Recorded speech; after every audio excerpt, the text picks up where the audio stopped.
Okay, it is time to begin according to our technicians. So let's open with a word of prayer.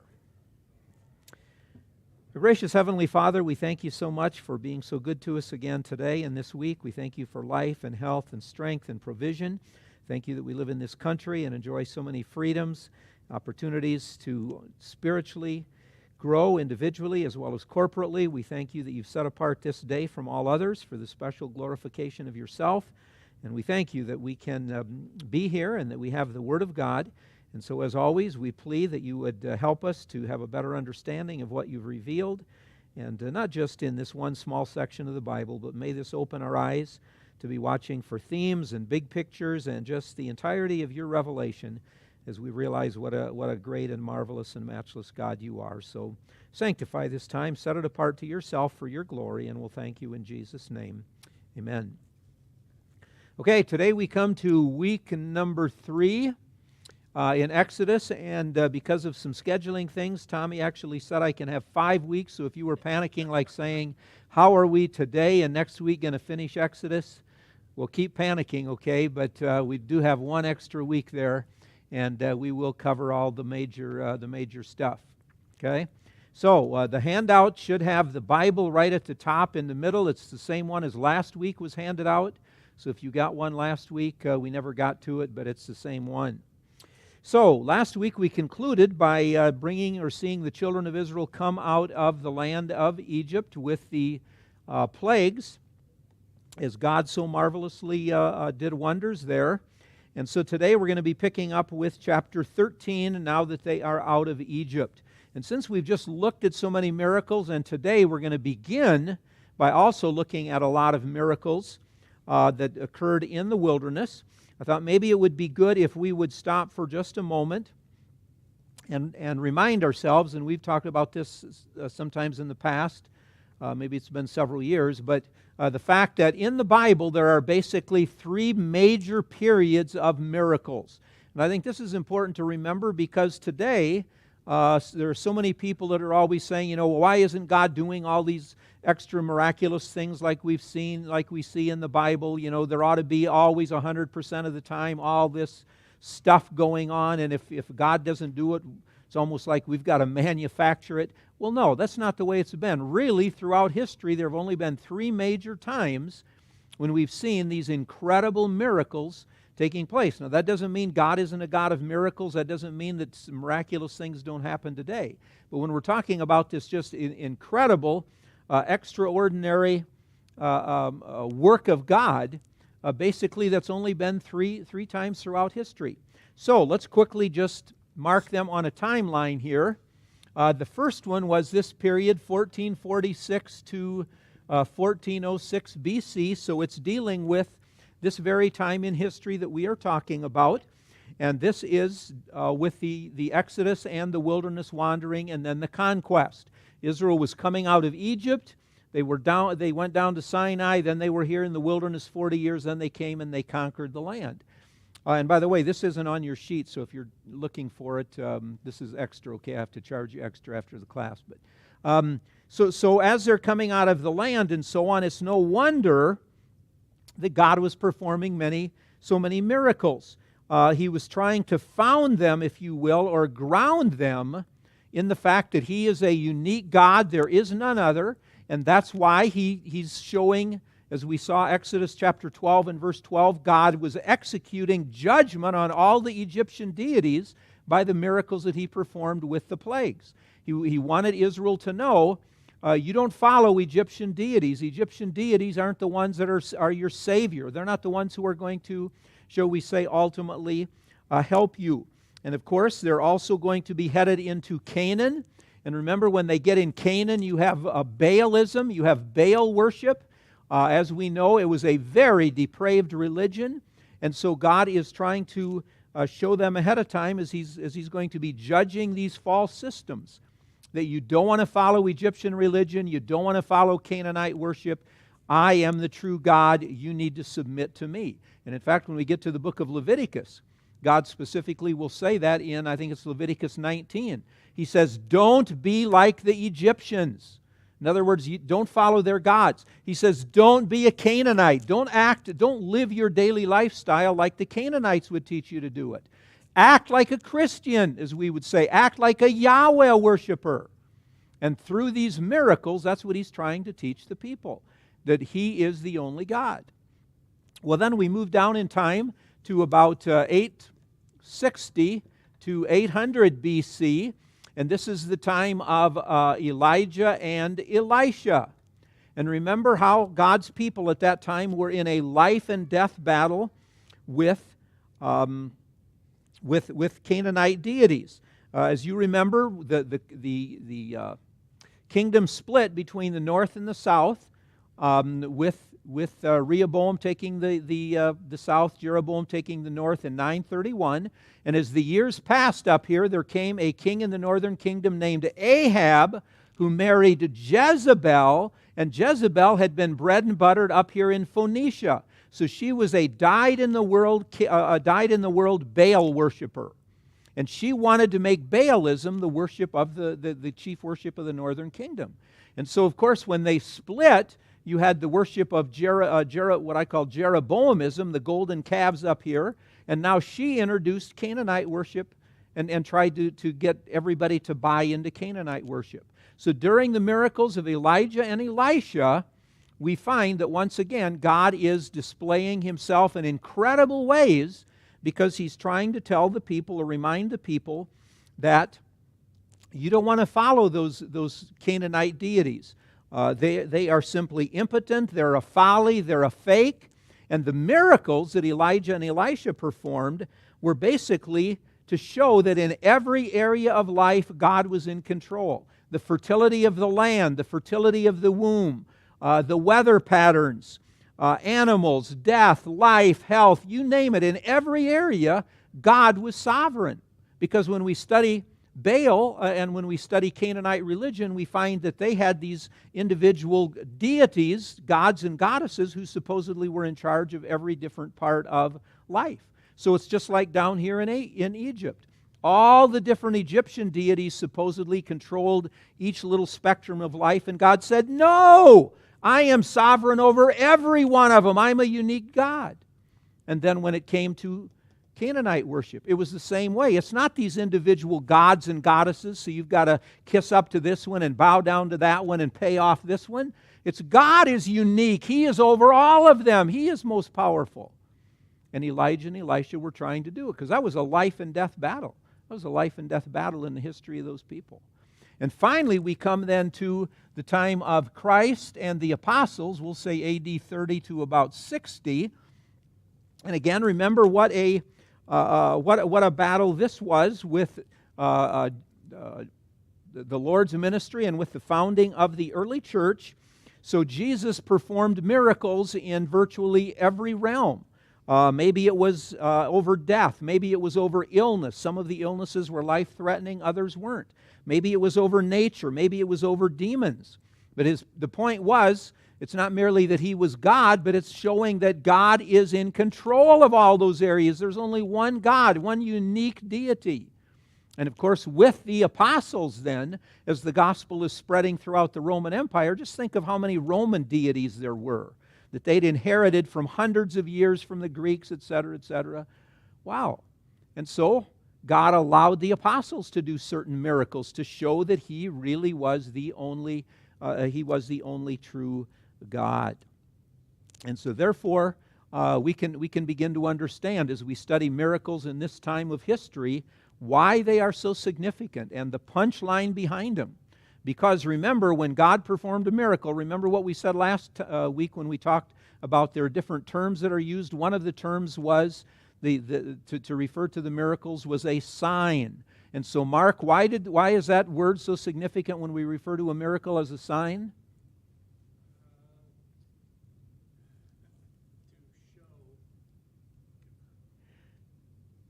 To show, okay. Okay, pointing to something. Yeah, to point to something far beyond itself. Okay? So when these miracles were done, yeah, you should say, ooh, that was spectacular. But you should say there's more to it than that. It's not just razzle-madazzle for a moment. It's God is telling us something about Himself. We ought to be serving Him because He is Lord of all of these areas. Okay? So, that's where we are today, as we're going to be looking at a few more miraculous things in just a moment. Now, let me say this at the start. When you're studying miracles, there are always things about them that are unexplainable. Okay? And that's not just because you haven't done your homework, or if you just had a higher IQ, you would get it more. No. They're unexplainable simply because they are a miracle. Now, the miracles we find in the Bible are not like in the fairy tale types that you might see in a cartoon or something like that. No. But the reason that they are beyond our explanation is because they are supernatural. They are beyond and above the natural. And therefore, as we're going to see, if you refuse to accept these miracles by faith and say, well, I admit I can't explain everything about it, but I believe God, well, that's good. That's the way it should be. Because when you start trying to explain it naturally, it becomes harder to believe your foolish explanation than if you simply said, I trust God that He knows what He's talking about. And when we look at some of these miracles, and I'll give you some of the so-called critical explanations for them, it's like, really? That guy has a PhD or a THD from an Ivy League school, and he believes that's how you would explain that kind of thing? I mean, it's downright laughable. Okay? But that's what happens when you refuse to believe what God has said. You're going to make a fool of yourself. Because these are miracles. They cannot fully be explained. If they could be fully explained, it would just be a natural occurrence.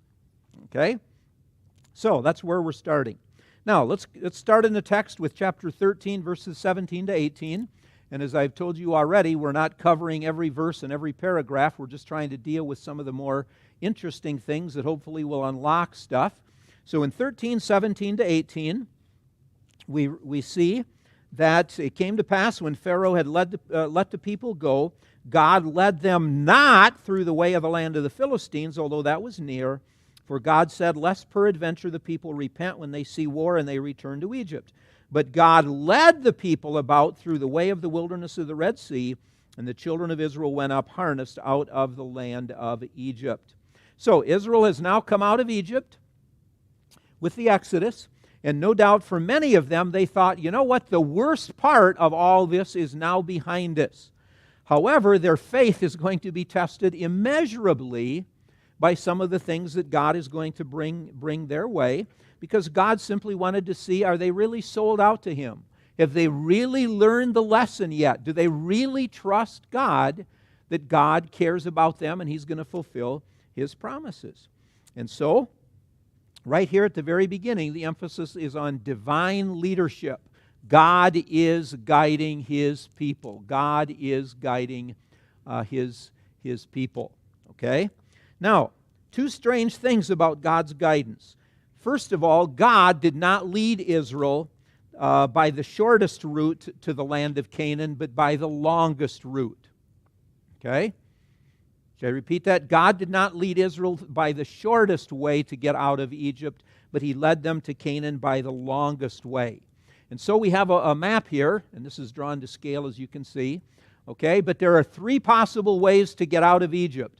The way of the land of the Philistines would have simply been to bring them along the coast, and right there, they're in the land. I mean, how much simpler can it be? The shortest distance between 2 points is a straight line. So basically about as straight as you could get going up. And God said, nope, that's not the way I do things. Okay? Crazy God. Doesn't He know what He's doing, how simple life could be if He wouldn't complicate it? I say that tongue-in-cheek, I hope you know, okay? He didn't lead them that way. Another way out of Egypt leads, you get out like this, and it could possibly have then curved up here to KB, which stands for Kadesh Barnea, which is south of Palestine, or a major route went over here like this to Ezion Geber, which was on the top of the Gulf of Aqaba. Okay? And there are some, depending on who you look at, there are some who believe when you start tracking all this that actually this is the way Israel came and stuff, or maybe they came here and then went up, etc. But actually, as we're going to see, The best explanation for everything is He brought them here and He took them down here to Mount Sinai. And so here it is. God says, hundreds of years ago, I promised your ancestors I'm going to give you the land of Canaan. I have just delivered you from here, and I'm going to give you the land of Canaan now, but I'm not going to take you north. I'm going to take you south to get there. God, I want to go to Provo today. Now, how did you tell me to go? You said go to Evanston, Wyoming, and then drop south. Doesn't make sense, right? I mean, that's how we look at it. It's like, what in the world is going on here? And yet God knew exactly what He was doing, and He was going to be putting His people to the test, and there was a reason, as we will see in the book of Leviticus, etc., here in Exodus as well, but in Leviticus, why He needed to get them, shall we say, in one sense, basically isolated out in no man's land, so that they really could focus on Him and exactly what He was trying to be teaching them. Okay? And then the next thing I put on your sheet there is 13:19. In second, I didn't mention this one, did I? There's a second strange thing about His deliverance of them. They were led to a dead end. Okay? When He led them out, and again, there are a lot of questions we have about how it was, but there was a body of water somewhere here, and God led them right into where, shall we say, right up to the edge of that, where they were surrounded by water on three sides, and then you had Egyptian troops coming that way. Now wait a minute. If God is really in control of this, why doesn't He just get rid of the enemy in front of us, let us just straight get out of here as fast as we can, etc.? No. He drove them basically into a dead end, so if they looked to the right, to the left, or in front of them there was water, they looked behind them and there were Egyptians. Man, you better have faith in God at a moment like that, because if you don't, it's going to be pretty bad. You're going to be popping those pills pretty fast to try and survive the situation. Okay? But again, God knows exactly what He was doing, and so as we'll see in the text here, He's going to teach them some more valuable lessons while He actually judges the Egyptians. So we get then to, on your sheet, 13:19, and I put just a little bit of trivia fun, where I say Moses took Joseph's bones with them out of Egypt. Okay, it tells us that in chapter 13, verse 19. Moses took the bones of Joseph with him because Joseph had straitly sworn the Israelites, saying, surely God will visit you, carry up my bones. Question, for how long had Joseph already been mummified? A while, according to Bob. That sounds, you said, oh wow, okay. I was going to say, that sounds like a school teacher. How long had he been mummified? Well, that's really not all that hard to remember or to note, because when did he die down here in Egypt? It was 1805. And when is this now when they're coming out of Egypt? 1446. And so if you do the math, 1805 minus 1446, I think you come to 359 years, 360 years. Okay? So wow, that's just kind of an interesting trivia fact when you think of it, that Joseph had already been dead that long, and his body had been preserved and kept, and now they were fulfilling what they had promised that they would do to him. And of course, when he said that originally, he was saying it in faith. That was his way of saying, I know God is not going to just keep you in Egypt and I'm going to die and you'll never see the fulfillment of the great promises of God. I know God's going to deliver you, and I want you to bury me eventually in the land of Palestine. Okay, then we have 14:1 to 31 with the Red Sea deliverance. Some of you have come in late. Does everybody have a handout for today with the Bible right at the top? Anybody not have one? If not, okay. Or if somebody got one last week and didn't get, and then grabbed another one today, we can get some if you need it. Okay, everybody has access to it? Okay. Okay, so 14:1 to 31. The Red Sea deliverance. Now, there are a lot of foolish explanations how this happened. Okay, but again, it's simply because people don't want to believe God could have pulled off a miracle like this. Some of my favorites are that the water was actually frozen, because when you read chapter 15, the poetic description, one of those Hebrew words can possibly refer to something like being frozen. And so this description says that the water was frozen, and all the Israelites, 2 million Israelites, crossed over, and then as soon as the Egyptians came on it, the ice cracked, and they fell down through, and they drowned. Yeah, right. How do 2 million people cross, and then you have this elite Egyptian corps? You have this group of Egyptian soldiers who are the top of the top, and they get out there, and the ice cracks, and they drowned. Give me a break, okay? Just believe what God says. There are others who say that the water was really only ankle deep, and so Israel could easily pass through because it was ankle deep. Wow. That's even asking me to be more of a fool, because what does that tell you about this crack Egyptian military contingent? They drowned in 6 inches of water. Yeah, right. Give me a break. Just believe what God said. He said that He marvelously, miraculously parted the waters. He led Israel through, and then He brought the waters back. So what are some indications, and I put this on your sheet, there are about 5 of them, indications that this was actually miraculous. First of all, there is a conspicuous silence concerning any Israelite war activity. In other words, God wanted to make it very evident that there was no war activity. Israel didn't fight their way off. They simply obeyed God, they marched through, and God took care of the Egyptians. Secondly, the battle scene on the floor of the Red Sea between the Egyptians and was actually between the Egyptian troops and the Lord Himself. Now again, there's a little bit of uncertainty here as to how all of this transpired. God doesn't go into a lot of detail, but I think the best explanation is that the Egyptian troops were thrown into confusion, and then as they began to panic, either it's possible to read it that the wheels of their chariots came off, and you can imagine that would be like if you're in warfare today driving a vehicle with 4 wheels and your wheels come off. Well, yeah, you're going to panic when all of a sudden here comes the enemy to get you and you don't have any wheels to keep driving. Or it's possible that their wheels began to sink in the sand. And you know what that's like just from getting stuck maybe in your driveway at a rainy season or something where you're stuck, but you say, well, you know what, I'm going to get in and really gun it and I can get out of here. And you really gun it, and what happens? You sink another 6 inches. Well, here you are if you're Egyptian troops, and all of a sudden you start panicking when you see this water come, and you really whip your horses, if you will, and they start moving faster, and all of a sudden they just start sinking more and more, and now you're really in trouble. You're really in trouble. So again, it's very evident that this was all of God, and in chapter 14 and verse 27, it says, Moses stretched forth his hand over the sea returned, and the Egyptians fled against it, and the Lord overthrew, is the King James word. The picture here is actually the Lord shook off the Egyptians just like a shepherd would shake bugs off of his garment. It's just, shall we say, that simple of thing that God was doing.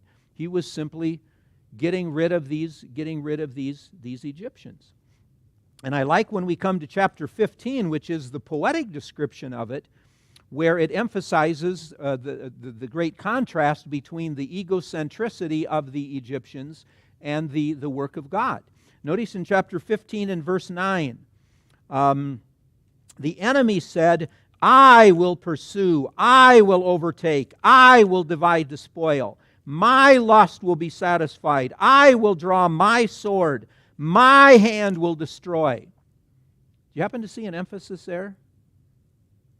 I, me, my, mine. The Egyptians are saying, we are the top of the top when it comes to military contingents. We know what to do. We will take the spoil. We're going to finally defeat them. Verse 10. You, that is God, blew with the wind, the sea covered them. The word wind is the Hebrew word that can also simply be breath. I like to see the picture here of God was just sitting on the shore and He just took one big breath and He just blew them away like that. Just a simple thing. Here they are with all their training, all the millions of dollars poured into their equipment and everything, and all God needed to do was just give one breath, and he simply brought the waters back, and they were destroyed. The emphasis is, as I said, on God. C, the movement of the angel of God, or the pillar of cloud and fire. For it says that now the pillar moved, so it became between the two camps. And so if you have Israel right here trying to go, and what are they going to do? And here's Egypt. God himself, because remember, that's what the pillar was a symbol of, his very presence. God came right here, and if you will, he shone floodlights here so Israel could see what was going on, but he shone darkness back there. How do you ever shine darkness? Or how do you ever make it dark there? Yeah. This is a miracle, okay? God knows how to work. But again, it's very evident that he is delivering his people. D, the wind that parted the waters and caused them to return. You don't just normally have waters that are X number of feet deep that will drown people, just all of a sudden parting in the middle, and so fishermen walk to the other side to their camp, and then the waters come back again. It doesn't generally happen, okay? No, this is a miracle. And finally, E, God's hand or power was on display because this was a clash of hands.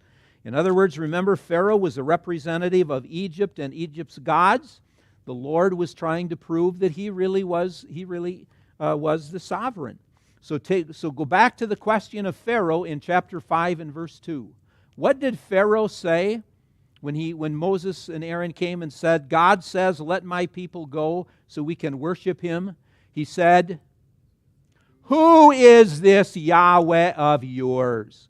Who does he think he is to tell me how to run my show and control my program? And so, as we said at that moment, God could have struck him dead or sat him down and lectured him, but he didn't. God, in effect, said, well, you just stick around, buddy, and I will show you over the course of the next year who I really am by my power. And that's what God was doing right here. All of these were simply a forceful explanation. I like the ending in chapter 14, verses 30 and 31, where the Hebrew actually uses the word hand twice. In verse 30, the Lord saved Israel that day out of the hand of the Egyptians. And hand is simply here a reference to power. You read the next verse, verse 31, Israel saw that great work which the Lord did. King James Version, actually the Hebrew uses the word hand. Israel saw God's hand that he performed on their behalf. So what do we have? A clash of hands. Who has the most powerful hand? Who is the most powerful person? And God answered it with the plagues. He answered it here at the Red Sea. So, as I put on your sheet, a quote to conclude this. Gerhardus Voss lists 5 outstanding principles of the Exodus deliverance, and his number 3 is the emphasis throughout thrown on the divine omnipotence for bringing it all about. And that's why this was such an important part of Israel's credo. Because in chapter 13, leading up to this, God said that in years to come, I never want you to forget that it is with strength of hand I led you out of Egypt. When your children ask you in the future, Daddy, why are we celebrating this holiday? You say, this holiday celebrates because of strength of hand God delivered us. When you get in Canaan and you're having difficult situations and you wonder, is it possible to be delivered? Remember, it is with strength of hand your God gets you out of every pickle jar situation. And so, hopefully, they would have learned that lesson. They would have just realized God displayed his matchless power. So, questions, comments, corrections, additions, deletions. This is a break point before we start looking at some miracles in the wilderness. You still with us here? Wow, everybody's with us. Everybody's still on the train. Good. Okay, miracles in the wilderness. So, as God is going to be leading them deeper in the wilderness, because remember, when they got out here, perhaps their thought was, oh, well, God will now eventually have us turn and go north. But no, that's not what he did. He had them turn, if you will, and go south, because he still had so many lessons he needed to be teaching them. So this is going to be a great time of testing. But remember, God is never a day late nor a dollar short. God knows exactly what he's doing. And therefore, he wants to, on the one hand, build their faith, causing them to really trust him. And secondly, he wants to teach them that he really is all-sufficient. Even when they get in situations that look like, wow, what can I do? Humanly speaking, I've run the gamut. I don't know what else to do. God says, good. I have you exactly where I want you. Now you realize you are not a self-sufficient individual. But your God is all-sufficient. You can trust him even when the last possible vestige of human hope is gone. So, of course, this whole thing of miracles in the wilderness. There are plenty more miracles God's going to talk about or God's going to reveal after Israel leaves Sinai and goes up here before they go in the land, but that'll be in the book of Numbers. So Pastor Phil will be dealing with more of that when he gets to the book of Numbers. So today, as we look at miracles, we want to just look at a couple of miracles here, actually 4 miracles that all transpired immediately after they came out and are recorded for us here in the book of Exodus. Bob? You know, it's interesting as we talk about what the world thinks about miracles and everything, but every map, when they show a map and they show that peninsula, they call that peninsula Sinai. Correct. So even though they don't believe what happened to Sinai, it's a reminder of everything because, I mean, there are a lot of other things about that peninsula specifically, but it's referred to as Sinai Peninsula because of Sinai. Yeah, Bob makes the point that it is interesting that even if the world doesn't want to believe the account, that it is interesting. They call this the Sinai Peninsula, etc. And sometimes they would put Sinai. There's actually some who would put it over on this side of the Gulf of Aqaba, and there's all kinds of scholarly discussions about various things and so on. But I think this is the best, and this is the most traditional location. It's called Jabal Musa, I believe, the Mount of Moses. Even to this day, and it's because it goes way, way back hundreds and hundreds of years that this is the course they took. Okay, what are these 4 miracles? Well, on your sheet, they deal with, first of all, water, and then secondly, food. So let's look first of all at the water. In chapter 15, verses 23 to 26, we read how when they came to Marah, they could not drink of the waters of Marah, for they were for they were bitter. Okay.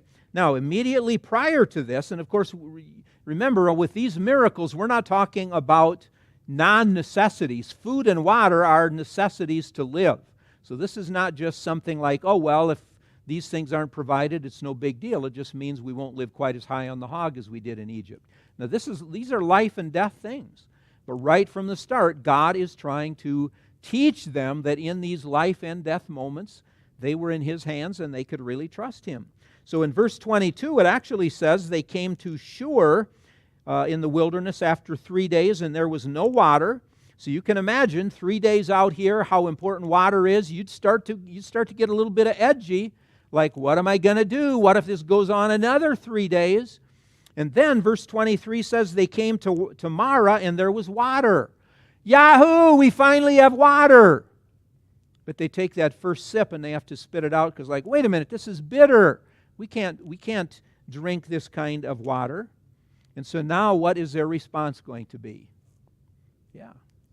Well, sorry to say, typical of human nature, if you will, they immediately begin to murmur. Okay? I mean, just think of the miracles that they have already seen where God has provided for them. And now, all of a sudden, they begin to say, yeah, that God, can't trust that God. You know he just leads you into dead-end streets so he can make a fool of you. Wait a minute. I thought God has a good track record. What in the world is going on here? And so, they cried out, and Moses prayed, and the Lord directed him to a tree. He threw branches into the water, and it became drinkable. So, this was simply, as some people would say, God was leading Moses to the correct shrub, and therefore, when he threw that shrub into the water, it had some kind of special powers to it that would immediately make it drinkable. Or some of them even referred to this as, well, this is just homeopathic magic. And as I put, I think, on your sheet, yeah, right. Why not just believe that God miraculously healed the waters? God miraculously made them drinkable. Because that's exactly what happened. And so, God was simply testing them to see, would they really believe him? Would they really trust him that he will provide for the basic necessities of life? Chapter 17, 1-7. Jumping ahead a little, we come to Rephidim. More time has passed. They're deeper here into the Sinai Peninsula. So they're heading south. And as they do, at Rephidim, there was no water. Once again, the question is, had God's marvelous display of power with the 10 plagues, his marvelous display at the Red Sea, his marvelous display of already giving them water when they needed it earlier, are they going to just turn on him immediately and say, you know, what kind of God is this? I knew he set us up to fail. Or are they going to say, you know what, this is another opportunity to see what kind of miracle God's going to perform in our midst? What in the world could God do here that will be even greater than what he's done in the past? Well, 17, 2 and 3 tell us that they quarreled with Moses. King James Version uses the word chide. And the end of verse 2, Moses said unto them, why do you chide with me? Why do you tempt or test the Lord? So once again, Moses cried out to the Lord in prayer, and the Lord told him to strike a certain rock with his rod, and it would yield water. He did that, and water came forth to give 2 million people the necessary water they needed. You know how much water that is? Doesn't give us an amount here, but that's a lot. That's a lot of water. Now, again, I have to laugh at some of the explanations critics give to this. They say, well, actually, Moses simply had to know the correct rock, which just had a very thin shale layer on it, and when he hit that rock, the water came gushing forth. So he just happened to hit the right rock out there in the wilderness. I say, yeah, enough to give water to 2 million people with all their cattle? Give me a break. Just believe what God said. This was a miracle, just like he says it was. And so this particular place actually got 2 negative names, or 2 negative nicknames. The first one is Massa, which means temptation, and it's actually the same Hebrew word that is used for testing. In other words, God was testing them to see if they trust him, but they were tempting God. In effect, they were saying, we don't believe you can pull off another thing like this. And also the name of it was Meribah, which means chiding or strife, and that's a play on the word when it said previous to this that they were chiding or quarreling. And the really sad thing, I think, here when this story concludes is, they said, is the Lord really among us or not? Is God really in our midst, or are we just on our own out here in the middle of nowhere trying to find our way to Palestine? I mean, God had promised them his presence. Remember that when Moses questioned God and said, but when I go to them and I say, who is telling us to do this? And God said, you can count on me. I will be present with you. And then remember the pillar of cloud and fire, which is going with them now. It's with them on a daily basis that they can see it and experience it. And what do they say in light of all the facts? Wonder if God's still with us. Wonder if he still cares about us. Wow. Wow. When you read these sections, it's good to be looking in a mirror so you can say, Royce, don't get too hard on those Israelites. How many times do we do the same thing where God has this incredible track record in our lives, and yet the first little thing that happens that rocks our boat, we're so quick to blame God and think that he really doesn't care for us. He's really not in control. So, that was 2 indications of water. Now food. 2 more miracles. Now we're over to chapter 16. And these 2 miracles are intertwined. According to verse 1, they have now been out of Egypt for a month.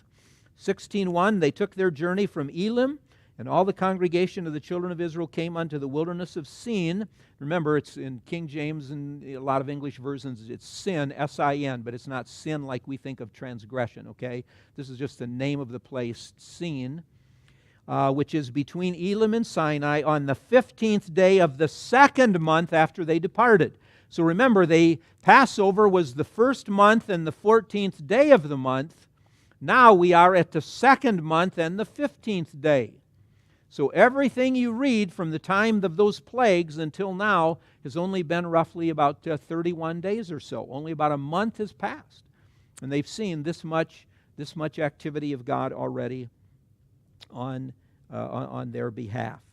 And so, what do we find? Well, it says, verse 2, the whole congregation of the children of Israel murmured, here's some more griping, against Moses and Aaron, and said, would to God we died by the hand of the Lord in the land of Egypt, when we sat by the flesh pots and when we ate bread to the full.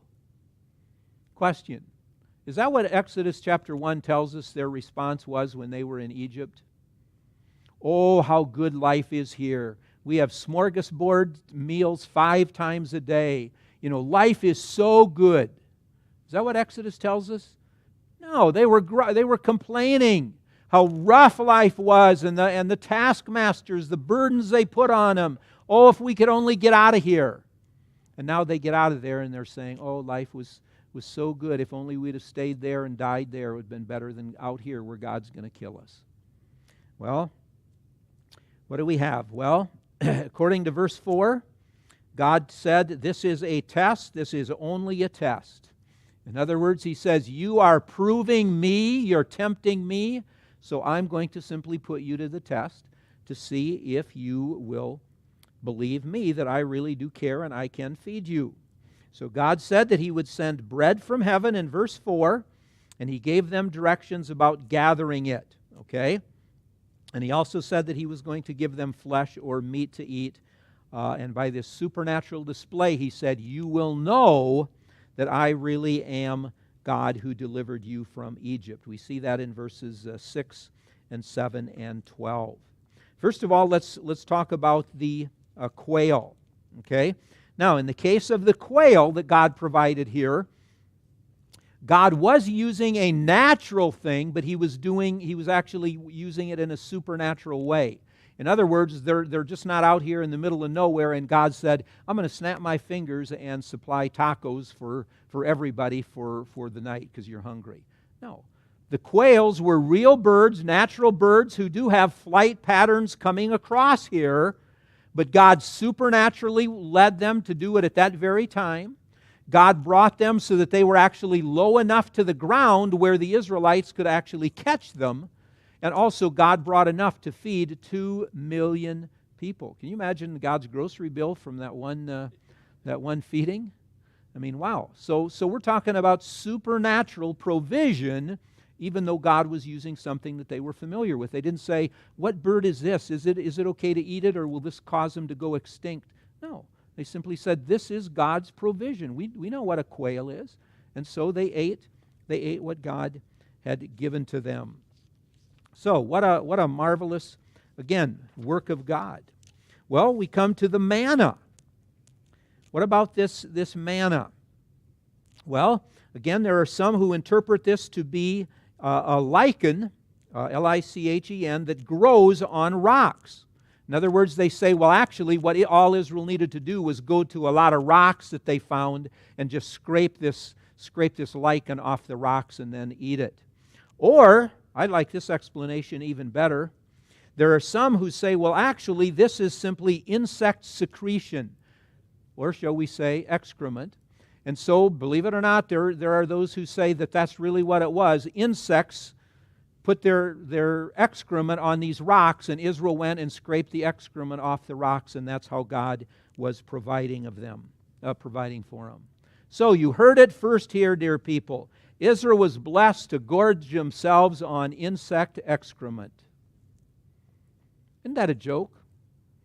But when you refuse to accept God's explanation that it's a miracle, what happens? You've got to look for some human explanation that really makes you look foolish. And that's exactly what happens when people try and explain it. Now note the indications that this was miraculous, and I put multiple ones on your sheet. First of all, God provided this for 40 years until they entered Canaan. It's a lot of insects out there to follow them through the wilderness, huh? For 40 years, and when you get to Joshua, is it chapter 5, it says, after they entered the land, the day after they entered the land, God stopped this provision for them because they no longer needed it. Now they had other food. But otherwise, all the way through, God was providing. Secondly, the amount each Israelite received per day. There was a rationed amount, if you will, but it was totally sufficient for every person. And the way God provided it was, if you gathered more than that, it ended up not being good. It wasn't there. But God gave everybody just what they needed. The amount doubled on the sixth day because there was none on the Sabbath. Isn't it amazing that insects don't have excrement one day a week? I say all this tongue-in-cheek so you realize how stupid it is to believe some of those theories. But yeah, 6 days God brought it, but He said on that seventh day it's not going to be there. That's why on the sixth day I'm going to give you twice the amount. Wow, that's got to be miraculous. How does that just happen? And then it melted from the sun's heat, and it was intended to display God's glory and power. In other words, it was intended to show He was in control, and there was no other explanation for it. Wow. So God is doing incredible things in these miracles in the wilderness, but He's trying to teach His people valuable lessons. He's trying to get them ready so when they get into the land of Canaan, they will be ready to obey Him. They'll realize, why would I want to go and serve another God that can't produce? This is the God who produces. This is the God who is a faithful God. And by the way, this time, the quail that's recorded here, this was only for 1 day apparently. But later in the wilderness, when we get back to Numbers chapter 11, we find that the people again griped, and we see how God sent it to them for a much longer period at that time. So the manna was going to continue for the rest of their time. The quail basically seems to have just been for about 1 or 2 days at this particular time. So wow, I come to the end of a section like that. This, and about all I can say is, wow. Can you imagine this incredible way that God has been revealing Himself? He's been showing His glory. He's been advertising, as we said last week, He's been making a name for Himself. He's becoming famous by all these things that He is doing on behalf of His people. Okay, let's go back up to chapter 15 and verse 11 for just a moment. We missed that one.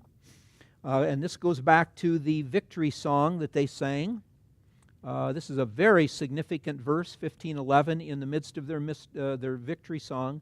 So after they came out of Egypt and they had just seen God drown all these Egyptian troops, they sang this hymn. And in verse 11, notice what they say: "Who is like unto Thee, O Lord, among the gods? Who is like Thee, glorious in holiness, fearful in praises, doing wonders?" Okay? So notice what I put on your handout. We actually have a question here. Who is like unto You, O Lord? But this is actually a rhetorical question. And we, even in English, we have certain questions that we ask for information's sake. But there are other times when actually we ask a question that we don't expect an answer for it. We're actually giving the answer in our question. And that's what a rhetorical question is here. It's aiming not to gain information, but to give information with passion. So when these people said, "Who is like unto You, O Lord, among the gods?" they were in effect turning it around to an exclamation saying, "God, there's nobody like You among the gods. You are unique in Your holiness. You are indeed set apart from everyone else. You do awesome things." It's a great explanation. And so, wow, this is a high water mark, if you will. Because as we jumped ahead, we saw them griping a little bit later. But this was a high water point where they did get it. And after God had brought them out of Egypt, they began to realize our God really is unique. He does these awe-inspiring things. And notice the quote I put on your sheet: "The titanic struggle with Pharaoh encompassed far more than the liberation and preservation of a single nation. Its greater purpose was to demonstrate the universal sovereignty of the only true God, to prove there is no God like Him in all the earth, to desacralize all the gods of Egypt in 12:12, to proclaim His name through all the earth." That's what God was trying to do. It wasn't just, well, I'm going to do this and get them out of Egypt, and then, okay, been there, done that, let's do something else. No, this was to teach Israel great theology that they needed to learn for the time to come. And that's why it's referred to as a sign. It was pointing forward to something far greater than itself. Okay? Still with us? Okay. Okay, let's jump down then to 17:8 to 16. 17:8 to 16. And so as the children of Israel are now going farther or deeper and deeper into the Sinai Peninsula there, we find that in 17:8, then came Amalek and fought with Israel in Rephidim. Okay? So, up to this point, now we've basically seen these, if you will, these internal testings. When God was performing some of these other miracles, it was dealing with something inside Israel, a problem inside them. Now we're going to have an external foe. And all of a sudden, out of nowhere, we're introduced to this man Joshua. First time that he's mentioned, I believe, in the Bible. And all of a sudden, it's just like, here is Israel going to need to fight a battle, and we're introduced to this man Joshua, who is a military guy. So, on your handout, I stated we are introduced to Joshua, who is 55 years old. Okay? Question, how did I come to that conclusion? How do I know Joshua was about 55?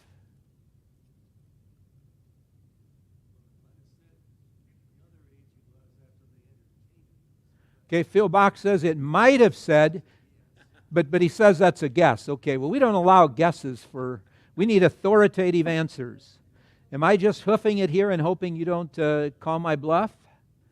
Kathy thinks I am, yeah. Pardon? We know his age when he died. We do?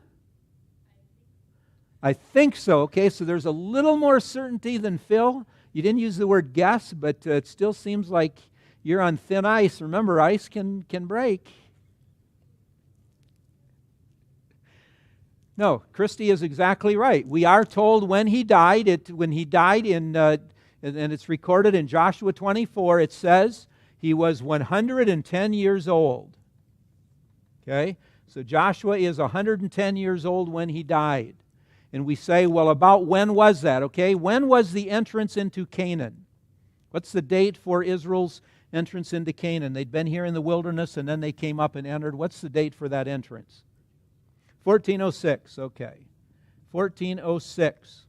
Now, how many years after their entrance because they entered at the beginning of Joshua, now we're at the end of Joshua when he died at 110.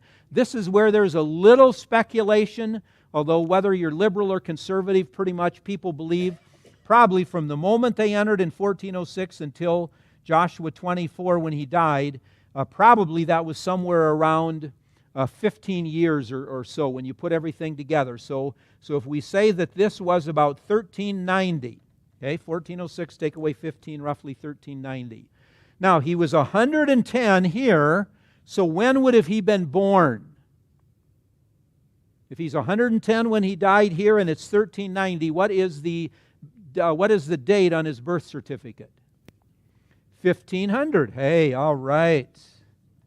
1500 he was born.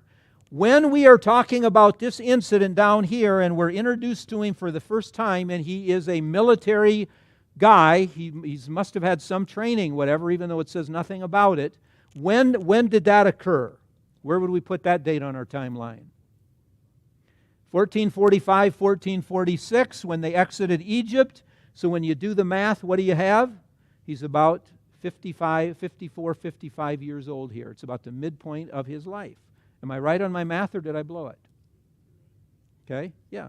So for you gentlemen who have just retired or you're 55 and you think basically life is past, you ain't seen nothing yet. Life begins at 55.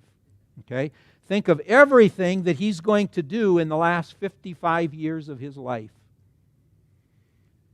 He's going to be a key figure down here in the wilderness as kind of the right-hand man of Moses. And again, this is a whole study in itself, but it is incredible to see how God was preparing him. So when that day came and said, Moses is going to die and can't lead them in, Joshua, you're going to have to lead people in Do you know how big of boots those were that he had to fill? I mean, Moses wore size 15 quadruple E combat boots. And now he tells Joshua, you're going to have to jump in those boots and lead them in. Wow. But for all these years in the wilderness, God had been preparing him. And like I say, it's a whole study in and of itself to notice all those times from here on until they enter the land where it talks about Joshua and the lessons that God was teaching him so he would be ready for the last 55 years. And then he leads them in here. He leads them to not only conquer the land, but even to divide the land. Wow, that's incredible. Okay, well, that's jumping ahead a little bit. So back to our story. So we're introduced to him. And what do we have? What do we have here? Well, we have him being the military leader, and God is at work here. Again, it's often interpreted that as the people stood there and held up the hands of Aaron and Hur, like so, it was basically symbolizing they were praying. So you have Joshua down in the valley fighting, you have God's people up here praying, and God gave them this great deliverance. And then we need to close here with chapter 18, a couple of other very interesting incidents. In chapter 18 and verses 1 following, we're told, now when Jethro, the priest of Midian, Moses' father-in-law, heard of all that God had done for Moses and Israel, his people, and the Lord had brought Israel out of Egypt, Jethro, Moses' father-in-law, took Zipporah, Moses' wife, who was Jethro's daughter, after he had sent her back, as well as her two sons. One was named Gershom, the other was named Eliezer. Question. Where was Zipporah and her two sons with Jethro during all this time? Because when you put it together, it would seem that, Moses had been down here in the wilderness. God called him to go back here and lead Israel out of Egypt. And now he leads them out of Egypt, and now he comes down here. And as he comes down here, there is a rendezvous where his father-in-law, his wife, and his two sons meet up with him. Question, where were they all the time when these miracles were being performed here, etc.? It would appear that Zipporah and the two boys never saw the plagues that happened in Egypt or anything of the sort. Well, again, it's an interesting question, and God says, Royce, you don't really need to know the authoritative explanation, or I'd have put it in the text. But an interesting way to look at it, I think, and this is probably true. Notice the quote I put on your sheet. Moses may have prearranged for Jethro, his father-in-law, upon leaving Midian, to take Zipporah and their two sons into his home for safety after they were gone part of the way to Egypt with Moses, while he went about the dangerous business of confronting Pharaoh in Egypt, with the understanding that once the Israelites had left Egypt according to God's promise, they would reunite at Mount Sinai. If so, Jethro and Zipporah probably had been following Israelite progress and calculating when they should plan to leave for the prearranged rendezvous at the mountain of God.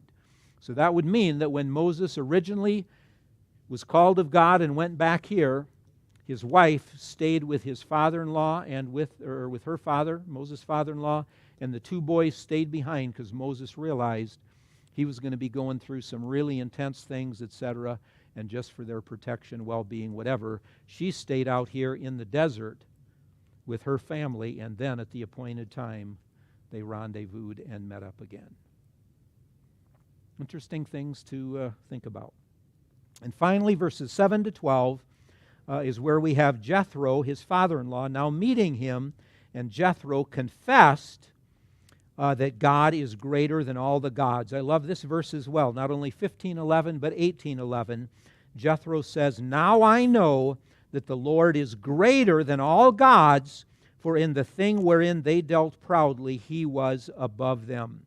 And in the previous verses, you see how Moses tells his father-in-law how God delivered us. God delivered us by his power.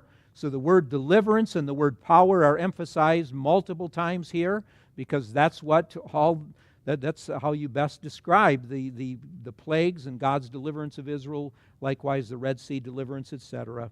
And then you have the confession by Jethro here. And so as I put on your sheet, Is this a salvation confession? Is this, shall we say, the moment when he got saved? When up until now he was having his doubts, and all of a sudden it just dawned on him, and after Moses gave him one last witnessing tract, he said, now I know your God prevails. I'm going to turn my back on the gods of Midian. Or, as I put on your sheet, as some people believe, perhaps this was actually a deepening of his faith rather than a conversion from paganism, because he had already become a follower of the Lord through the testimony of Moses in the wilderness. In other words, it's possible that, shall we say, Jethro was saved down here when Moses, for those 40 years, was caring for the flock. He was married to his wife, etc., and Moses' testimony was such that Jethro actually got saved then, and now this was simply his way, if you will, of saying, yes, indeed, I'm glad I'm on the winning team. I've chosen Yahweh to be my God. And this is, of course, this is a very significant story in that we have a good illustration here, I believe, of Gentile salvation. Remember, throughout the Old Testament, Israel is supposed to be a testimony to the Gentiles, and far too many times they weren't. But as Pastor Phil reminded us in Genesis 12, that was part of what God was going to do. He chose a people to be a people who represented Him so Gentiles would get saved. And now God is giving us, shall we say, a little bit of a foretaste here of how this blessing on Abraham would be a blessing to the nations. And of course, as you keep tracking the Old Testament, you find other such indications. Wow, what a story. Questions, comments, corrections, additions, deletions? We need to conclude. Wilson?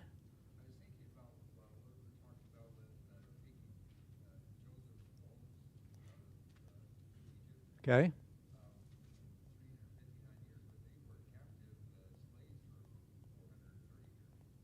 Okay, Wilson is saying that I don't know how to do math because Israel was captive 430 years and my figure is 359. Wilson, now you know why I pick on you all the time. You're exactly right. But when did the 430 years begin in Egypt? I'm gonna throw it back in your court. Okay. That's where you shouldn't think. No. Actually, the sojourn in Egypt began in 1876. And then 430 years later is 1446, the Exodus. And when did we say he died? He died in 1805. So some of these years had already transpired, and that's why we don't have the 430. And we have 359.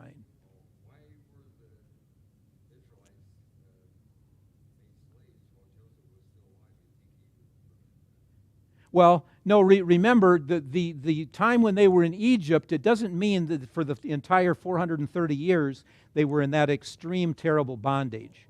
Yeah. Okay, Lord bless you. Next week we'll pick up with some of the laws, the legal material in Exodus.